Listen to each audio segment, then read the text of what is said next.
Can you inform me when we have Substack chat up? Will do.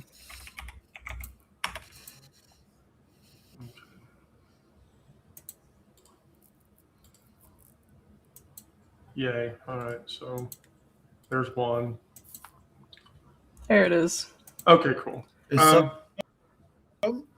is now. Okay, great.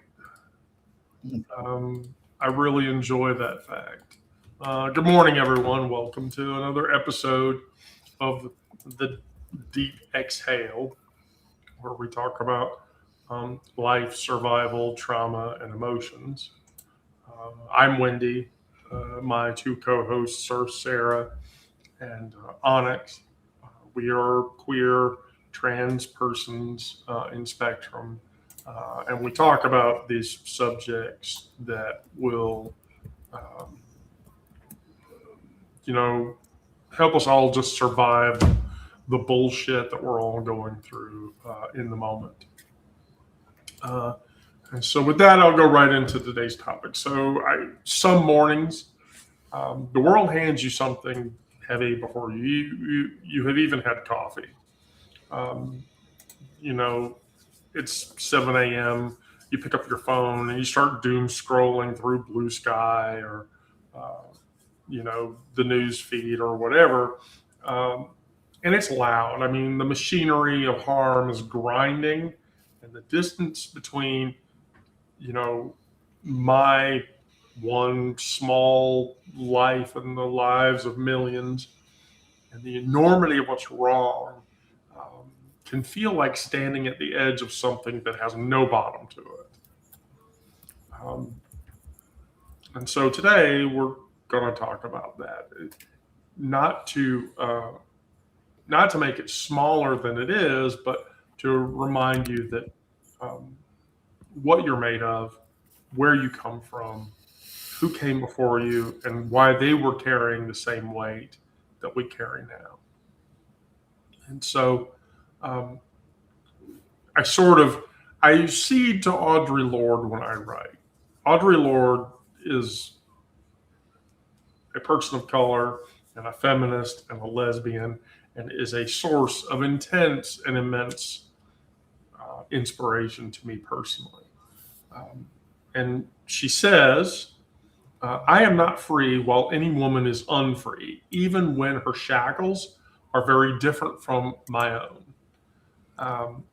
And so I bring this up because it's recently come out that the mother of the environmental movement, the progenitor of the Environmental Protection Agency, and the environment movement as a whole, turns out she was a queer woman, a lesbian, Rachel Carson. Carson wrote about the interconnectedness of living things, that you can't poison one part of the web without poisoning the entirety of that web. Lorde wrote the same truth in human terms. Your freedom is bound to your neighbors, to the trans teenager who lives 2 states away, to the woman who loved Dorothy Freeman in secret while reshaping public view. This morning, we sit with that binding. That binding exists between all of us. It's your inheritance. It's not a weight. The administration wants you to feel atomized. And I've said this in previous lives. The current administration wants us to feel diminutive and small and contained and fitting into a box that we all belong in, or they think we all belong in. And that's wrong.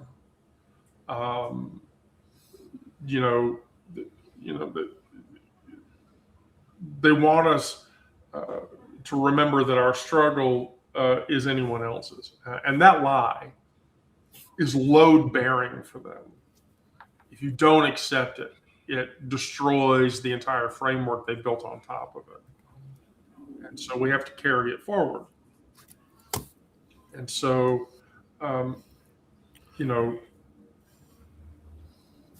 this begs the question, when did you last feel someone else's pain in yourself.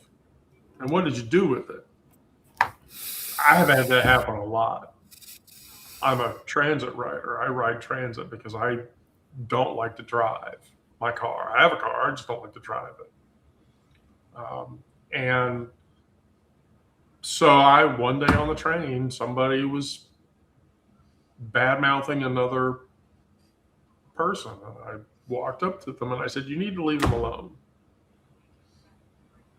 Because you're picking on them, you might as well pick on me too. And probably a few other people on this train." My maternal instincts kick in and I can't let that go. I hear that and it affects me, and it affects me in a way that I can't ignore, or I can't not say something about. And so my immediate knee-jerk reaction is to rush to fix whatever it is. And so I've done that countless times, probably putting myself in relative danger by doing so. But I've done it. It's happened. So, that's what I've done in those cases. Sarah, when was the last time you had to do that? And what did you do?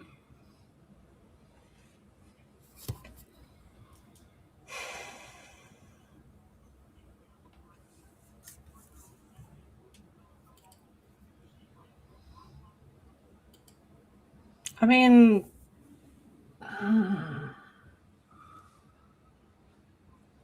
that question, is kind of a spectrum of experience.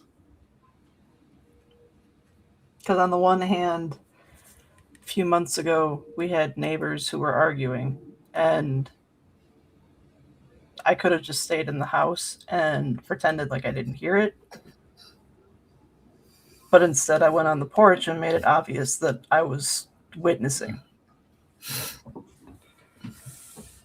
I didn't intervene because I didn't have to, because it never got that far. But if I needed to, I was there.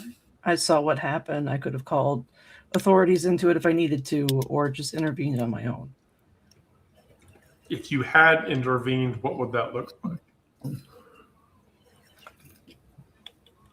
I can't even theorize on that. Are these people that you have a relationship with? No. Do you have a relationship with your neighbor? Some of them, but not those two. The one that was the recipient of the aggression no longer lives in that house.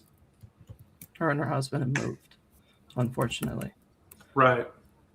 The other one is the relatively new fiance of one of the peacocks that lives across the street. Hold on a second. Peacocks? I need for you to quantify that, please. Did you say peacocks? Yeah. I did say peacocks. Yeah. So peacocks. When we first moved into this house, my child and I were here. We were waiting for the cable person to come install the internet. And we had gone out in front of the house because the house had been on the market for like a year before we bought it. So there was trash in the yard and whatever. And it was a nice day. So we're outside. We're picking up trash in the front.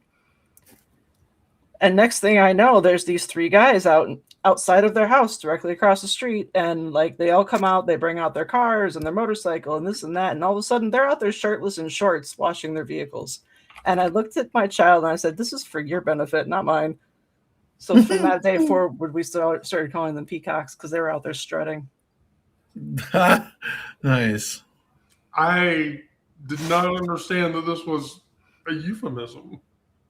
Right. I didn't know where it was going. I thought you were talking literal peacocks. And I was like, okay. Michigonian euphemisms are unusual to me. I do not understand this alien speak that you are making. That was mainly referring to their behavior, and it just became a title. I mean, I don't feel like that's necessarily a bad thing. It's just, I mean, everything has to have a name, right? I I mean, guess. there is a variance of dichotomy in the world. We wouldn't have trans women if there wasn't such a dichotomy. Because back in the 70s, they just call you mentally ill. You know, you are the wrong gender or you're the wrong orientation or whatever. Okay, but that means you're, that means you're mentally unstable, which is sad, but still, it's true. Um, I don't like it any more than anyone else does, um, but it's a reality that we all have to sort of accept. Um, so, Onyx, the last time you had to witness something and speak out? Well, I want to first of all reinforce the quote that I am not free while any woman is unfree. So in this respect, I am like a therapist. And people come to me with their problems. I witness their problems. I allow them the space to vent, to get anything they need off of their chest. And in that same respect, I have people that I go to that are the same way. And I'm not talking about paid professional therapists, because yes, those are great. But when it comes to personal things, when it comes to political things, you need to talk to someone who's in the fight with you. When it comes to physical, like physical confrontation, I have no problem with that. I will stand up for just about anybody I feel is being wronged. I have a mouth on me. I don't know how to fight, which is a big problem. So if my mouth, gets me in trouble, I'm gonna get my ass kicked, and that's fine, But I have a good mouth on me, and that's protected me so far. So yeah, I will talk. I will make my voice heard. When I want to, I can sound like a badass. Um, you know, it may be fake, but that's okay. I feel like I feel like when it's necessary, I will stand up, and when it's necessary, I will go down fighting. They will have to, yeah, yeah. I won't. I won't hesitate to fight dirty. I'll pull some balls. Anything that needs to happen. No.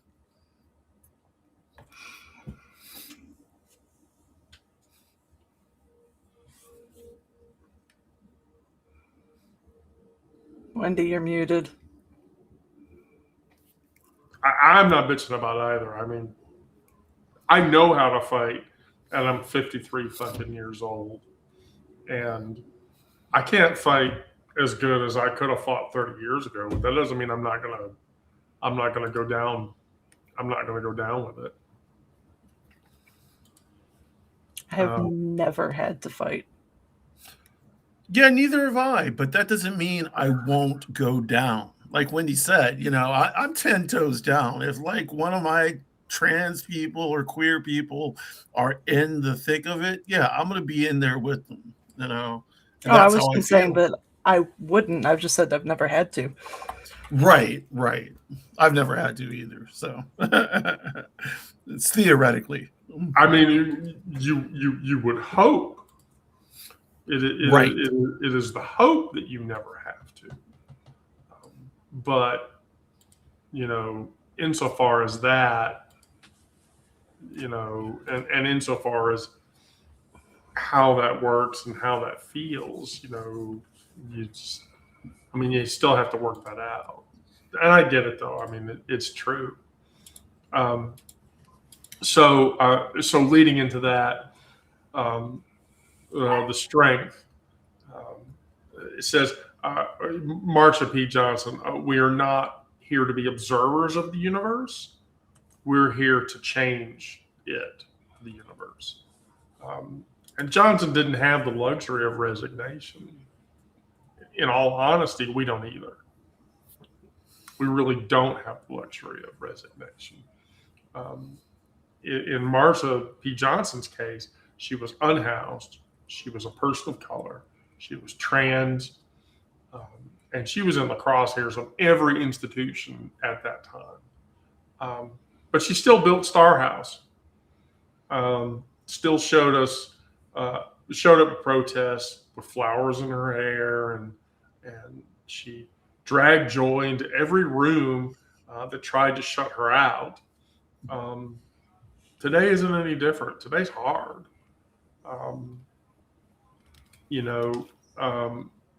The administration is designed to make it feel impossible. Not because the situation deserves optimism, but because we do. The marrow of resistance is showing up anyway, and we do deserve that. Not because things are fine, not because people like Marsha proved that beauty and defiance can live in the same body at the same time. Take that with you today. It belongs to you. It's yours. It's mine. It's Sarah's. It's Onyx's. These are all realities that we deal with. Some days it's strong, some days it's not. I ask myself the question today is, what does showing up look like on the days when you have nothing left to get? You're on dead empty. You literally are at the bottom of the bucket, scraping what fuel you have left, if at all. What does your resistance look like then? And for me, I get up. I have nothing. I barely have enough to get through my work day. Of course, in today's case, I didn't have to work. It's a company holiday, but that's it. That's what you have. And so,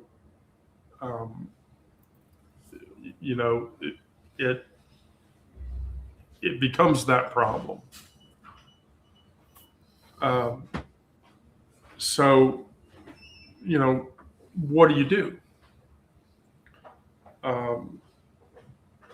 I get up, I write the Daily Digest. I don't even write the Daily Digest right off. I look at all the shit that's going into the Daily Digest, and then I literally say, what in the absolute fuck? Why the fuck do I have to write about this? Well, I have to write about it because I need to inform. Because if I don't inform people what's going on, or how things are happening, or what things are happening, then, it's sort of like, what effort have I even put forth to support everybody that needs that support? So that's what I do. Hi, Sacred, by the way. I'm sorry I didn't tell you hello. Hi, Sacred. Early on. But that's what's showing up when I have no fuel of my own volition to show up happen. So Sarah, what does it look like when you have nothing? Oh, when I have nothing left.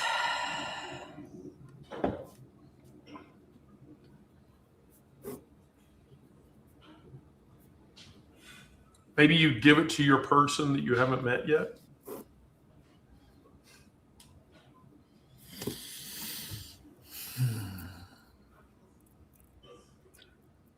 I think when I have nothing left, it's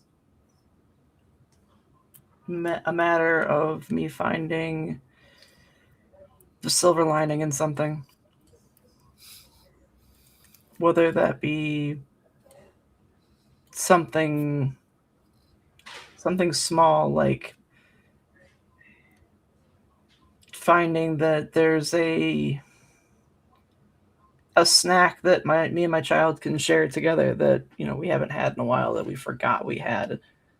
Something small like that, or a day like today where it's warm enough that the sun's melting the snow and we're actually starting to see green again. Finding comfort in the little things, drawing from those things that refuel me, usually slowly over time.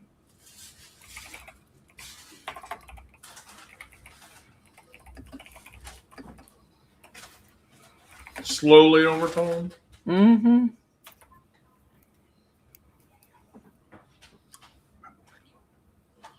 Ooh. Checkers for lunch today. But did you get fries? Oh, I got you.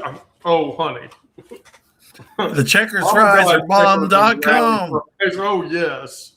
Bomb.com. The best fries in the world. I most certainly got. I most certainly got French fries. Their fries are I'm with Onyx. Their fries are the fucking bomb. So Onyx, Well, what, so what does it look like when you're on dead empty? it doesn't look good. Let me put it to you like that. It doesn't look good at all. I'm scraping the bottom of the barrel, trying to, and when I say this, I'm not trying to be facetious or anything like that. I'm trying to stay alive. And staying alive for me looks like reaching out, begging for someone to say something, just a little something that will keep me from going over the edge. And then from there, allowing myself to be that for someone else. It really is a two-way street. And when I am at the bottom, I realize that one of the ways I can help myself out and makes me feel better about myself is that if I can help somebody else. We're all connected, like Audre Lorde said, we are all connected. And like the whole animism and the ominism, as humans and as animals and like the whole ecosystem on this planet, we're all connected. So it's just a matter of finding the right language to explain your situation, to pull yourself out of this hole, and then to march forward. Without regret and without with the understanding that people do falter and that it is natural and that it is normal and it's okay, and all you have to do sometimes is ask for help, even if you have to beg, get that little piece that you need to keep you from going over the edge. No. As reasonably as you would expect. Yeah, I agree. I agree 100%. When I say that, I think, and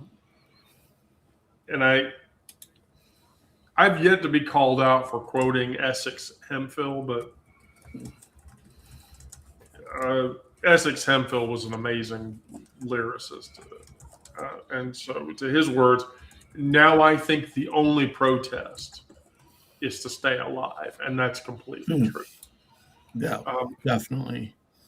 Hemphill wrote this with the math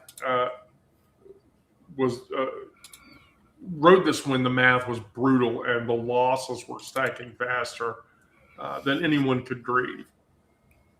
And he chose those words. The only protest, not march, not organize, not resist, is literally to stay alive. Because he understood something that the moment demands that we remember. We as humans are demanded to remember these moments, and that moment is that your continued presence is not passive, and nor should it ever be. Right. Onyx, your presence is not passive. You do not need permission for your presence. Your presence is your own. Sarah, it's the same for you. You shouldn't live under anyone's conditions. You shouldn't live under anyone's rules that regulate who you are. Being yourself is whatever the fuck that is. And that should be it.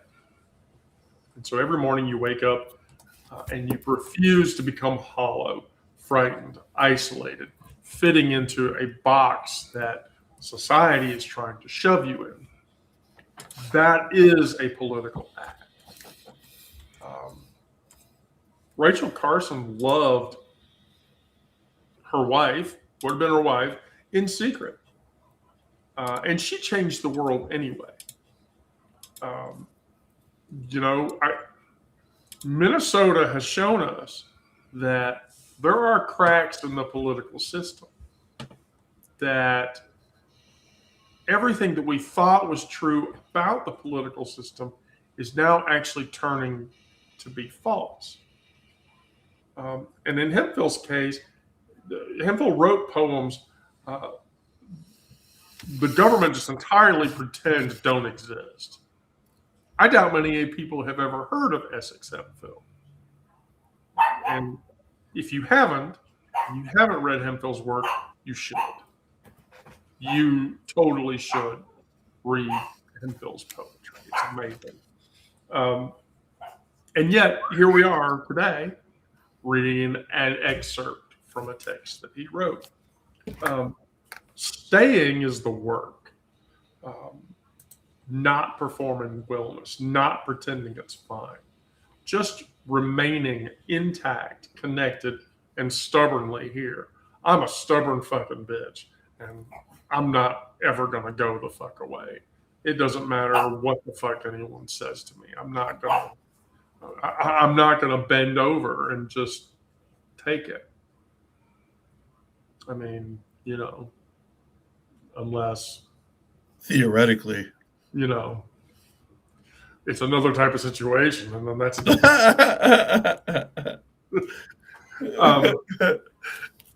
but do that today. That is enough, and that's always been enough.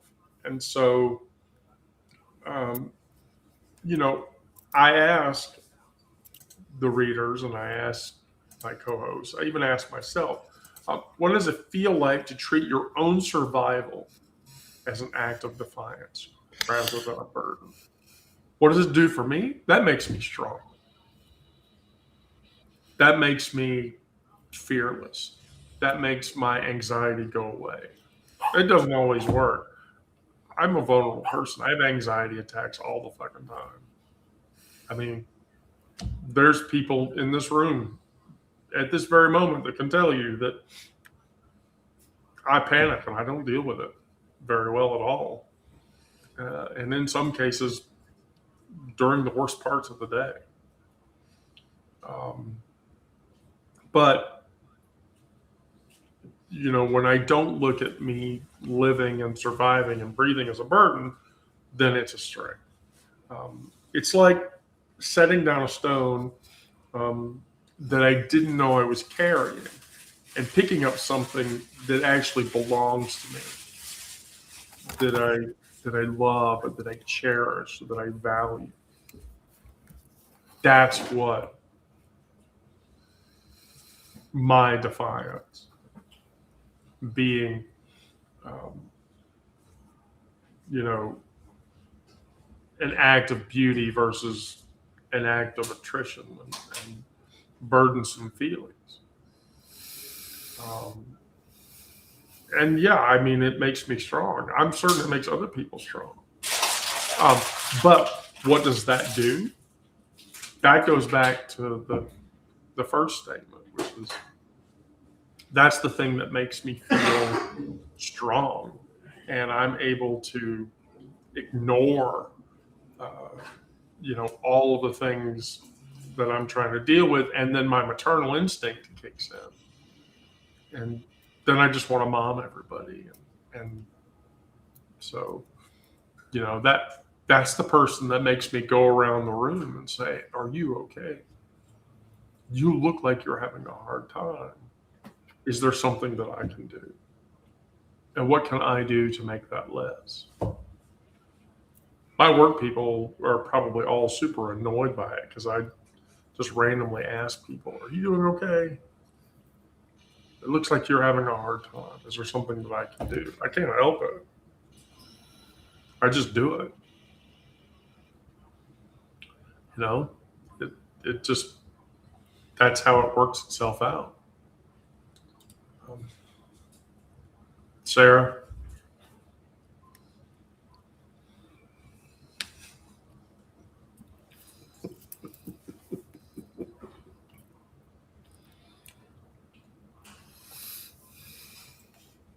I don't know what the question was.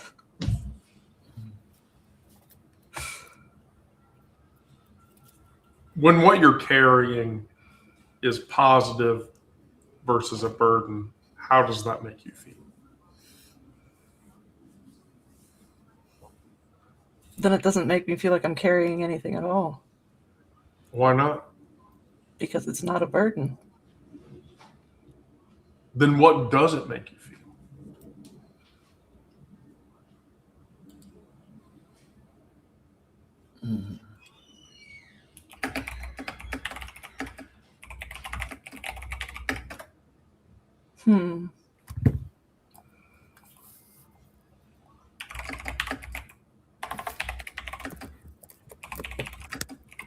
I mean, I guess that's different for every situation.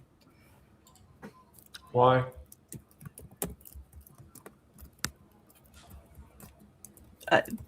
It depends on what aspect of my life that item that I'm carrying is coming from.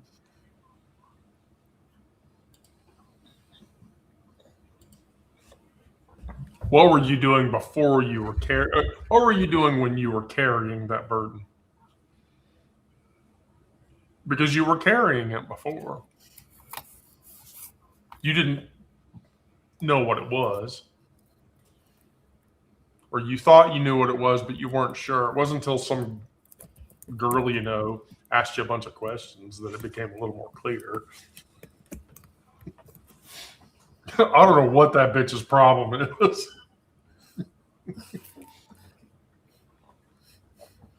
I mean, at a certain point, I didn't know it was a burden that I was carrying. So I think, regardless of what you're carrying, it's about mindset. I agree completely with that opinion. I mean, the mindset that we carry it's deeply emotionally affecting of us. And it deeply affects us. That's not any different.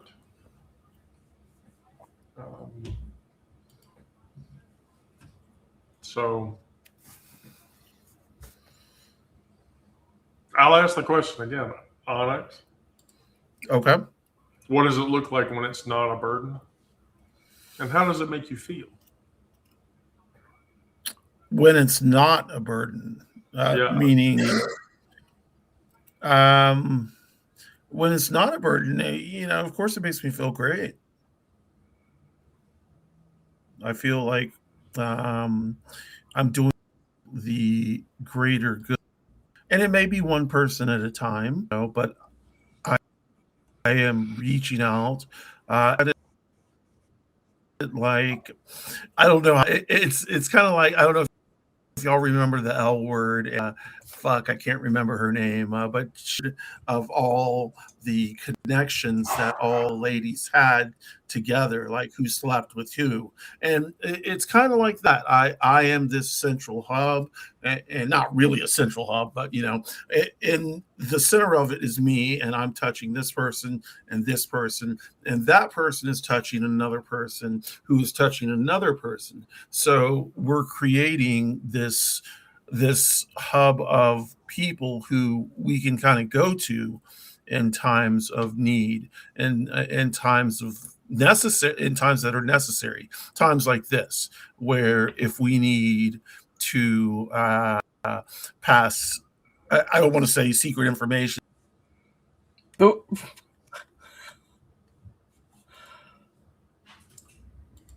You got her? Yeah. Okay, I'm back. I'm back. The timing on that, my goodness. But yeah, I feel great when I connect with other people on a one-on-one basis.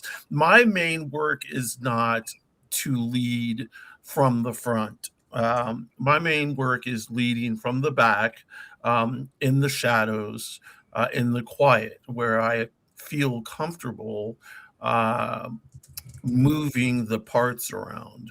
Um, and I feel like when I'm down in the druthers, when I'm down, that's when other people come to help me, and it makes me feel like, yes, I'm not alone.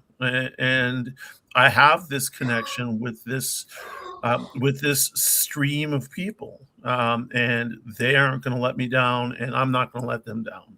It's a partnership. It's like a network of influence. Yeah, it really is. It's a network. Well, all of that is very interesting because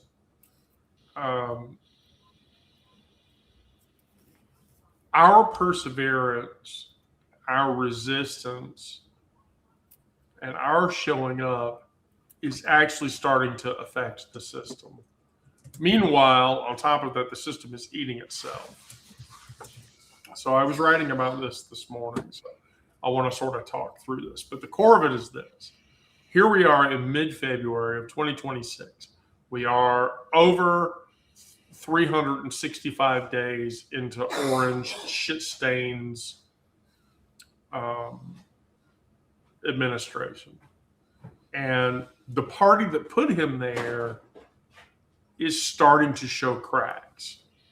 And those are cracks that they can't really do anything about. Be that House Republicans, there were 5 of them that broke ranks and signed the discharge position to force a vote on ACA subsidies, which happened.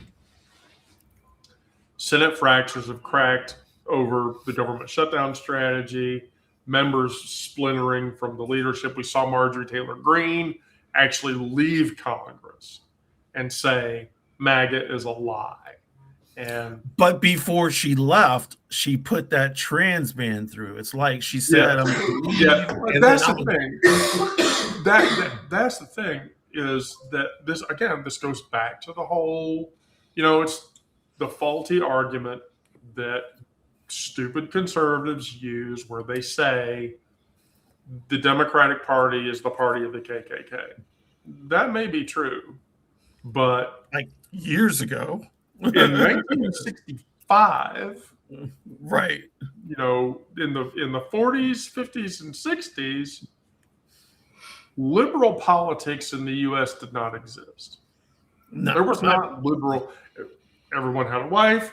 You went home to her. She kept the house. She raised the kids. Liberal politics did not start to show its face in American politics until the late 60s or early 70s. Right. So Before that, there were conservative Democrats and there were conservative Republicans. And left-leaning politics in the U.S. didn't really exist as a whole. And so, Margie leaving the MAGA boat doesn't make her less of a disgusting, fucked up individual for saying all the shit that she said. She just ducked out of the ship before it sinks entirely. Can I ask you something, Wendy? Yeah. What do you think about? Yeah, the Republican Party is splintering, but what do you think about the Democratic Party? Because there are leftists who are like, I am not voting for Kamala if she's on the ticket. There are a lot of people who are like, yeah, fuck the Democratic Party. They have said this, and have done exactly nothing. What then becomes of the race? Like who stands to gain from this?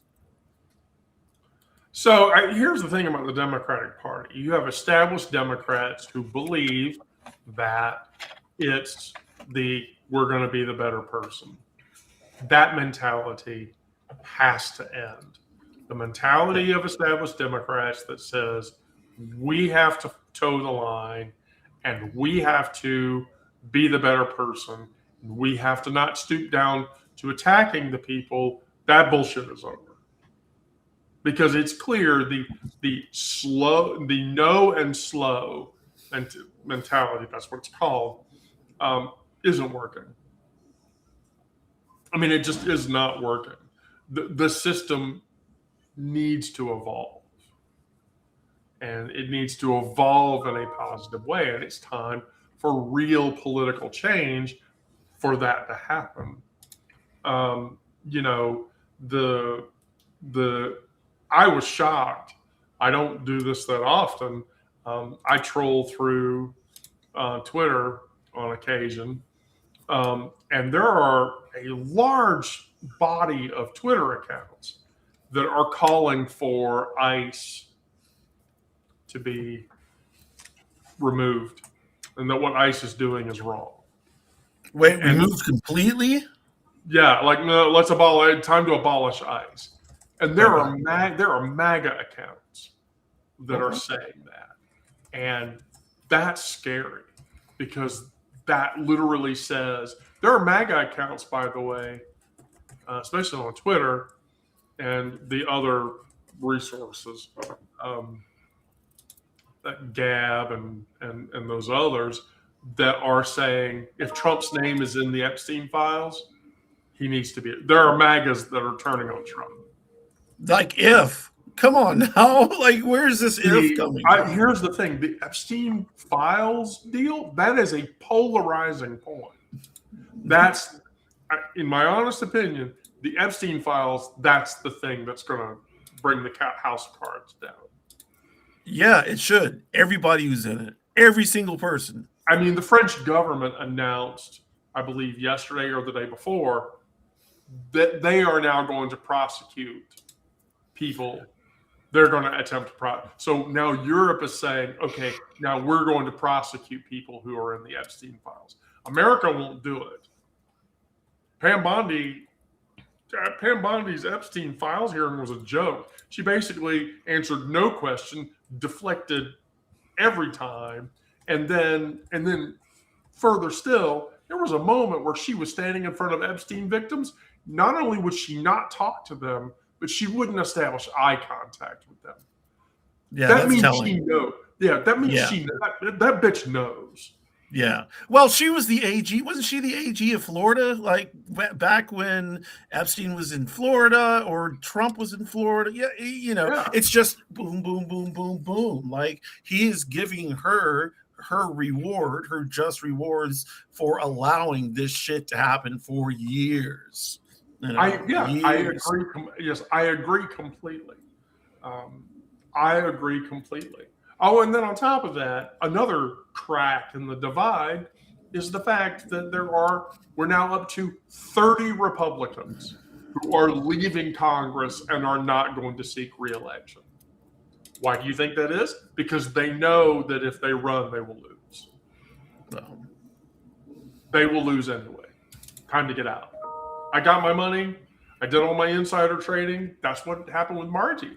Why did Margie get out? Because she did all of her insider trading and she got her, $85 million or whatever. Now she can get out and she can do whatever the fuck she wants. Right. It's not as noble or whatever. And Onyx, you and I live in a state where Margie lives. If I ever see that woman, I'm literally going to say, hey, Jewish fucking space lasers and gazpacho police. And by the way, the gazpacho police is in a peach tree dish. Because I'm sorry. Fuck that bitch. Yeah, no, I agree. I don't. But here was another thing. Gary Kendrick, who is a California city council member, he's been a Republican for 50 years. You know what happened earlier last week? He voted for the first time? Is this motherfucker? No. He actually signed to become a member of the Democratic Party. Oh. A Republican for 50 fucking years, and he leaves the party. Did you hear that in Georgia? I think it's in Georgia. Kemp's nominee to be something hasn't voted in 20 years. Has not voted in 20 years. At that point, what's the person's fucking job? Right. How are you going to be a congressperson or anything? Exactly. If they're not in there voting, what's the point of them even being there? They're not doing their job. Fire them. Right. I don't know how you can be appointed to a position without having voted for 20 years. Who the fuck knows? Honestly, who the fuck knows?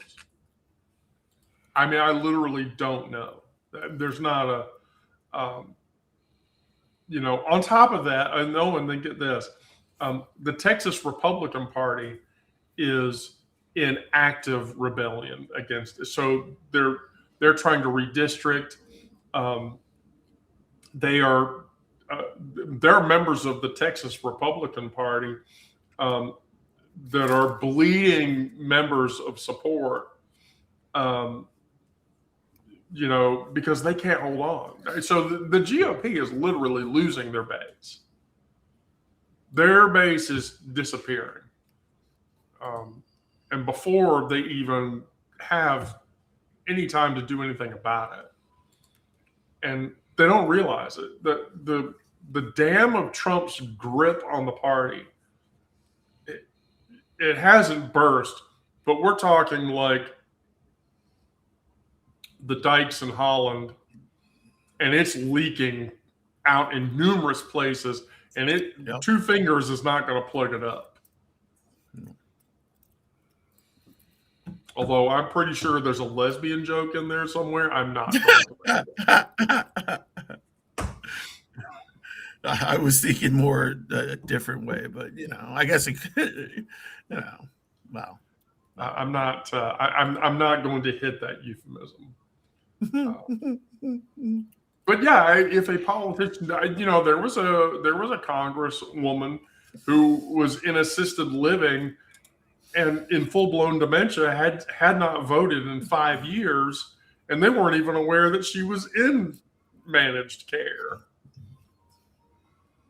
How the fuck does that happen? And people keep on voting for her year after year after year, or I guess they didn't have to vote for a year after year.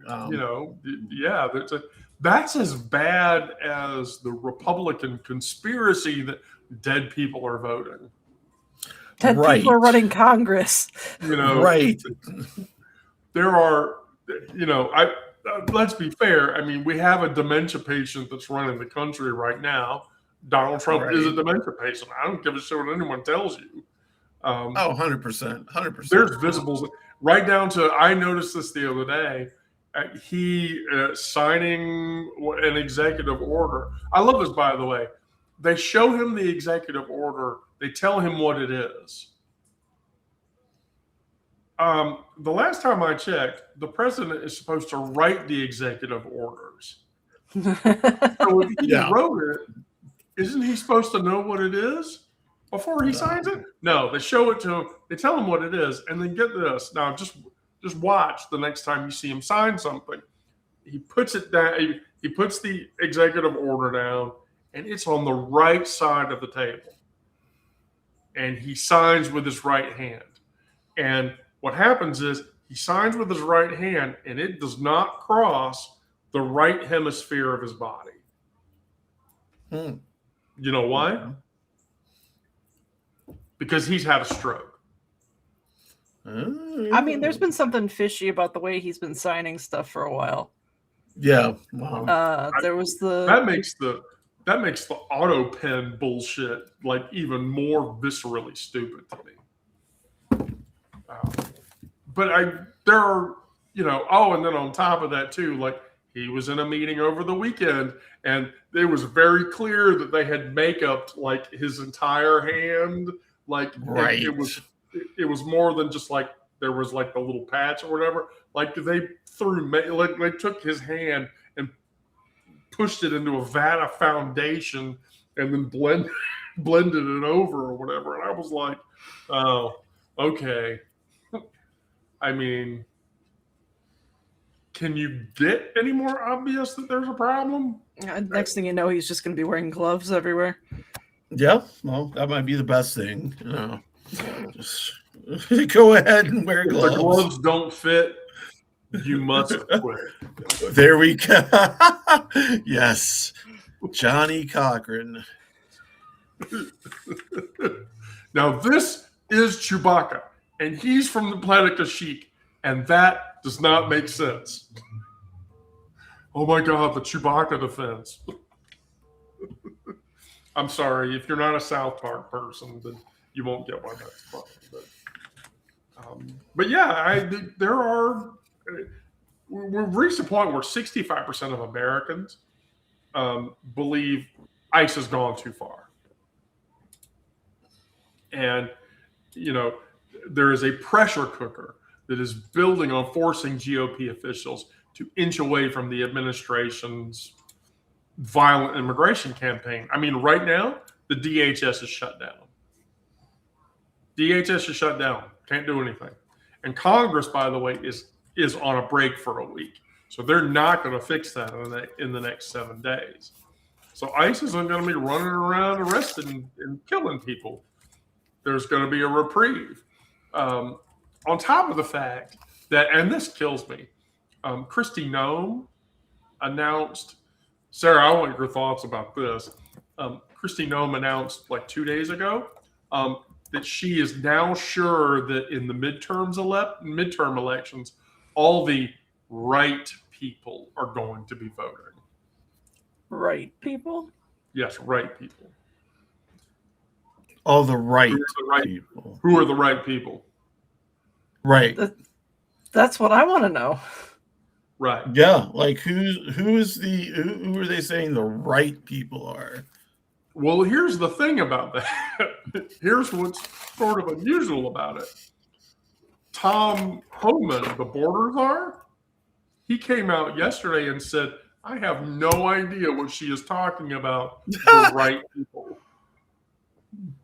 That's bad when people that you're supposed to be aligned with don't even know what you're talking about.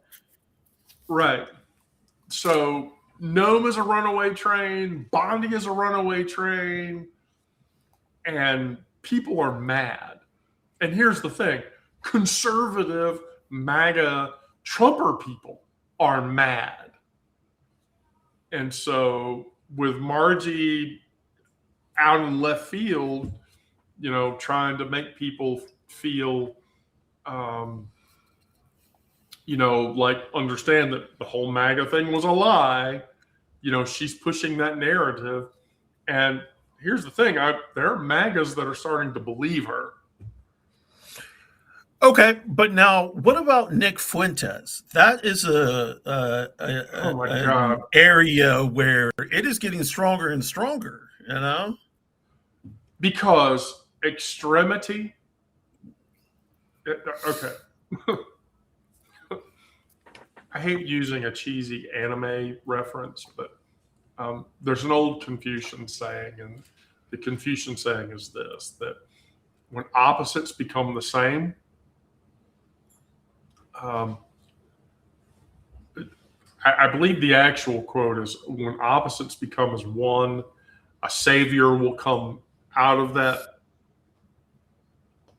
Out of that, that's what's going to happen. When both sides turn in the same direction, the situation will self-correct in some way. Yeah, I will.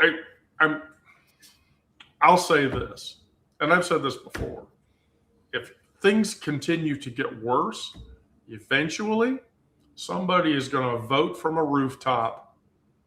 Yes. With a high power rifle, and Yeah. the situation's going to be done. Yeah. That's Lee Harvey Oswald. Yeah. Yeah. Were things that bad back then? I don't know, not really. I mean, I wasn't alive back then, so I can't tell you. But yeah, we're fastly approaching, if we're not already completely at. Well, yes, we are at that point because somebody assassinated Charlie Kirk. Yeah, no. Some dude got on a roof. Do what? Do you think that was an inside job, or do you think it was just the guy that they? No. Charlie Kirk think that was a dude. That was somebody that was like, I'm tired of this shit. Goodbye. Well, good. I shouldn't say good, but whatever. I mean, look at it from this perspective. Luigi Mangione is not going to get the death penalty for his federal. He's not federally criminally negligent. Well, unfortunately, the leader of he is responsible for hundreds of thousands of deaths. So yes, Mangione did blow his head off, or I don't know how he killed him, but there's I guess an eye for an eye type of thing here. I mean, in my honest opinion, yes. I mean, okay, here's what I feel about Charlie Kirk. Karma is a fucking bitch. Yeah. Yeah. And she is a bitch that does not sit down quietly. She just doesn't. Yeah, and it sucks. And not by a little bit. It sucks by a lot. So, yeah, that's where I am at this point. So with all of that, I will say, in closing, because we're approaching on the hour, and I have Checker Rally lunch that I have yet to have consumed. Checker Rally burger, yay! Can't.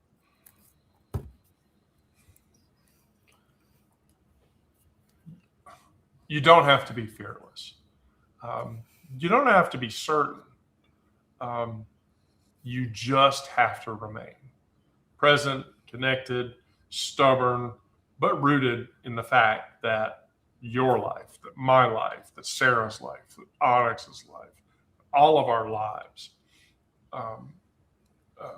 and our presence matter in ways that this moment is actively trying to make us forget. The people whose words live in these pages weren't untouchable.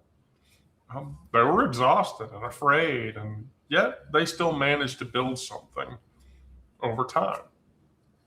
So do you. So do I. So does Sarah. So does anybody else. Not tomorrow, right now. That's the thing you carry forward. And that thread pulled taut between you and someone else, is the whole architecture of resistance that we need. Because society is proving that in the extremity of one, the resistance of the other is affecting that extremity, and it needs to continue. And it needs to continue to be what it is. Resistance. So, Sarah, Onyx, do you have anything to close with? I just want to shout out people who have, and they know who they are pretty much over the last week or two, kind of kept me alive, and I don't mean that in a joking way. So, you know, once again, it's network issues. You know, you have little pockets of people who end up helping at times when they don't know they're helping. A kind word, and like you said, Wendy, resistance is living. You know, especially for queer people who are trying to be forced back into the closet now, or queer trans kids who are losing chances for puberty blockers and having to go through the aching like pain of puberty. You know, living is what matters. You know, so that they see people like you and me, Wendy, make it through to the other side, struggling from the beginning, make it through to the other side. And, you know, that is why, you know, just to live, like you said, just to live. And I'm happy that I'm still living, because there are many times where I was not close to it. No. Well, thank you. Please continue to do that very thing. I can't make it without you guys. I can't make it without the people watching. I can't make it without the people in my life who love and care about me. And why should I? So I won't. So I won't. All right. Well, thank you, everybody, for watching. If you're watching, we'll be back on Friday, probably. If not, Wednesday or Thursday. I don't know. We'll see. But with that, I will say good day. Go out and do good things. Help people when you can. And we'll be back. Sabiento. Peace and chicken grease.